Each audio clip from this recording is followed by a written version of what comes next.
You know, I don't know who does this, but just empty eggshells left in the thing. This is a totally cracked egg. Just throw that out. Okay, I don't know what the hell happened to this butter, but it looks pretty weird and it looks pretty gross. So I'm just getting ready to head on out to Barnes & Noble, Criterion sale.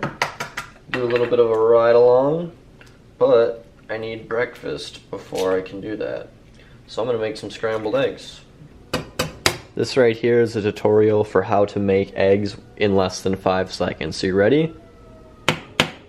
And there you go. That's how you get eggs in less than 5 seconds. Don't tell me you can't recognize my face, Canon G7X Power Shot Mark II, whatever you are. This is probably not the best idea, holding the camera with one hand. So we're heading to Barnes & Noble right now. We're going to one in Burnsville, and we might hit a couple of other ones today, one other one, but if not, definitely tomorrow. But yeah, I'll let you guys know once we get to Barnes & Noble. Can't be a road trip without stopping at Teacup. Here we are, Barnes & Noble.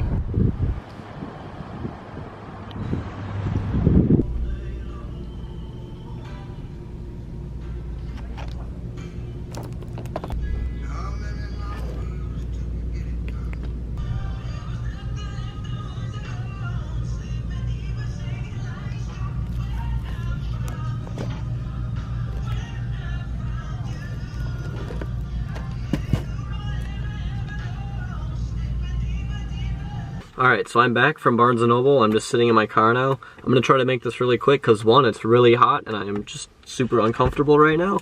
And 2, I grabbed a few movies and I'm probably going to end up grabbing more at other locations. So the first one I have here is In the Mood for Love. This is a Chinese film, I believe, from the year 2000. I don't know much about it, but I've heard that it's really great, and if I hear a film is good, I'm probably going to try to buy it on Criterion. Next up, I have Kagemusha. This is an Akira Kurosawa film from 1980, and the reason I am interested in this film in particular is because it's an Akira Kurosawa film that's filmed in color. I've only seen his black and white films, and I'm just interested to see how he utilizes color in his filmmaking. Next up, I have John Waters' Female Trouble. I have seen the other film in the Criterion collection, Multiple Maniacs. My friends and I watched it last summer, I believe, and that film was an absolute riot, so I'm really glad they put another Divine film in the Criterion collection, because it's a lot of fun to watch. I also have Wings of Desire. This is a Wim Wenders film, and I've only seen one other Wim Wenders film as far as I know, and that's Paris, Texas, and I absolutely adore that film. Definitely one of my favorites of all time. Harry Dean Stanton and Dean Stockwell are just amazing in that movie. I've got 2 more. I've got Dead Man. This is an early Jim Jarmusch film. I've only seen Jim Jarmusch's more recent films, Only Lovers Left Alive and Patterson. Really, really like both of them as well. Patterson was a beautiful film, and I believe this stars Johnny Depp, so I'm interested to go back and see an earlier film of a director that I really enjoy, Jim Jarmusch. And the last one I have here is what I believe is Steven Soderbergh's first film, Sex, Lies, and Videotape. This just came out on the Criterion collection a couple of weeks ago. I have always wanted to watch this film. Steven Soderbergh is a filmmaker. He's versatile. He's done a lot, and he's always kind of just changing up his style a little bit, and he's always doing new things.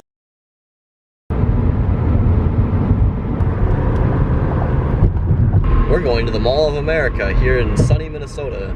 It's actually pretty cloudy out today. They have a pretty big Barnes & Noble in there. They always have a good selection of movies. I'm just gonna try to see if I can find anything else that catches my eye that I didn't see at the Burnsville location, and we'll see what I come out with. All right, I can see the parking garage for the Mall of America.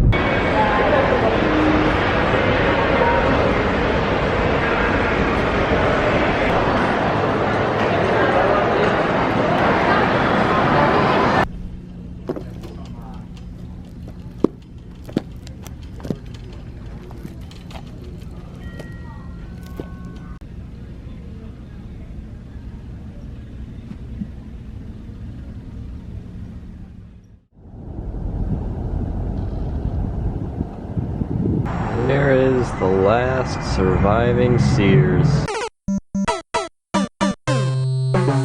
Alright, so I'm back from being inside of the mall. Honestly, I don't know how people do it, filming themselves in the mall. I felt really awkward.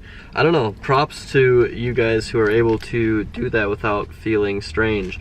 So, going into the Barnes & Noble at the mall here, I was expecting a large selection, but honestly it was pretty picked apart by vultures. I only grabbed 4 items, but I did grab one pretty big item. So let's go on and start this up here. So the first one I grabbed was Harakiri. This is a Japanese samurai film. It's not an Akira Kurosawa film. I had the chance to see this at a movie theater in Minneapolis maybe 3 months ago or so, but I didn't get to go. I was doing homework or something. It was on like a Wednesday night, so I missed out on that, but I'm glad to buy it on Criterion. Next up is Graduation. There's a lot of reflection there. Graduation, this is a Romanian film that came out just last year in the US, I think, for like a limited foreign release. And I know it's about a father dealing with his daughter who was recently sexually assaulted. I have a feeling this is going to be a really difficult movie to watch, and it's going to be probably very upsetting, heart-wrenching, disturbing, and uncomfortable, and those are the kinds of movies that I really do enjoy watching. For example, Requiem for a Dream. I love that film, and that's a pretty uncomfortable film. Next one I got here is My Own Private Idaho. This is a Gus Van Sant film, if that's how you pronounce his name. The reason I really bought this was because I'm actually going to go see Gus Van Sant's newest film right now. Don't Worry, He Won't Get Far on Foot. And I don't believe I've ever seen any of his movies. I'd have to go back and check, but I don't think I've seen a Gus Van Sant film. I don't really know what this movie is about, but it's got like a nice kind of digibook-ish, not digibook, but a nice, not just a hard plastic case Criterion cover. So that's My Own Private Idaho. And this last one I have here is the kind of larger and more expensive one, and that is The Decalogue. This was a mini-series that played in the late 80s in Poland, according to what I've read about it on Criterion's page. And I've just heard and read that this is one of the most amazing works of cinema ever. I hear that about a lot of things. A lot of pieces of work get that sort of treatment and that praise. But yeah, this is a 583-minute mini-series. It was $100, but when you get 50% off, that brings it down to $50. But yeah, this is just one of those things where I don't know when I'm going to get the time to watch it, but I definitely do want to experience this someday because I've heard that it is just life-altering. So that is Decalogue. Now, like I mentioned, I was kind of disappointed with what I saw at the Mall of America. They didn't have exactly what I was looking for, and they did have exactly what I was looking for back at the Burnsville location that I was at yesterday. So I think I'm actually going to go back there before I go to my movie this afternoon. So we're gonna take another quick little ride. Alright, I spy a Barnes & Noble right there as we're approaching. I'm taking a right turn and zooming in and trying to frame Barnes & Noble at the same time and almost crashed. There's a familiar sight right up there. Yeah, baby, we're back 2 days in a row. Alright, so I'm back from the Burnsville Barnes & Noble yet again, and this is probably gonna have to be my last visit, but I have 3 items here that I'm gonna show you before we close this out. So the first one is Mishima, A Life in 4 Chapters. It's directed by Paul Schrader, writer of Taxi Driver and director of Dying of the Light. And this is just an incredible looking case. There's so much energy popping out of this thing. And there was one image. I looked this film up on Google Images or IMDb or something, and this one image just sold me. I was like, you know what, that looks really like surreal and super cool, and I would love to watch that. So this was the kind of movie that I just can't pass up. Next up, I have Investigation of a Citizen Above Suspicion. It's an Italian film from 1970. It comes in a really nice thick box, and I really like the cover art on this as well. And he's basically like a police detective or inspector who is investigating a murder that he himself committed, and that's Investigation of a Citizen Above Suspicion. Quite a mouthful, that one. And the last one I got here is another box set. It is Martin Scorsese's World Cinema Project Part 2, or number 2 as they put it on here. And this has 6 films in it. 1 from the Philippines, 1 from Thailand, 1 from the Soviet Union, 1 from Brazil, 1 from Turkey, and 1 from Taiwan. And these films kind of range from all the way back until the 1930s, all the way up to the year 2000. And this is Blu-ray and DVD. And basically what Martin Scorsese's World Cinema Project is from what I understand, he goes around the world and he finds films that aren't properly being archived, a lot like what the Criterion collection already does. So these are films that potentially never would have been seen by people and would have been forgotten in time, but Martin Scorsese pulled them all together and he forms these collections, these box sets of these films. And I just think that this is a really special and unique thing, and it's important that filmmakers and people in general are saving film like this, the way they are. I am really happy I picked this up because this is really interesting to me.